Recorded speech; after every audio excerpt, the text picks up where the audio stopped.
Hello everyone. Next we are going to take a low ponytail and then underneath it we are going to apply this clip. After that we are going to take the excess hair, applying a rubber band, folding it out into the inwards direction, and then by using this tool we are going to convert it into a bun and your hairstyle is completed.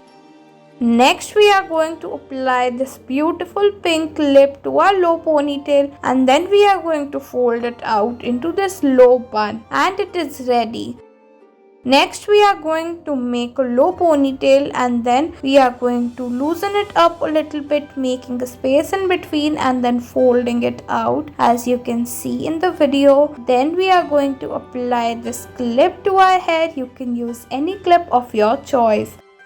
Next we are going to take a high ponytail and then taking some part of it and applying a rubber band on that, then taking the remaining part and then converting it into this voluminous bun, securing it with this red pin.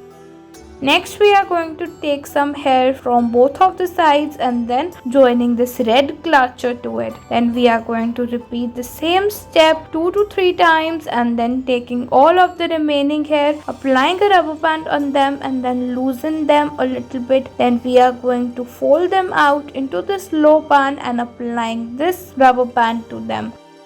Next we are going to take a pony and then underneath it we are going to apply this clip. Then we are going to take the excess hair and then using this black pin we are going to fold it out into the inwards direction into a bun. Next we are going to take a low ponytail and then applying again a rubber band on it, add some space and then folding it out into this bun.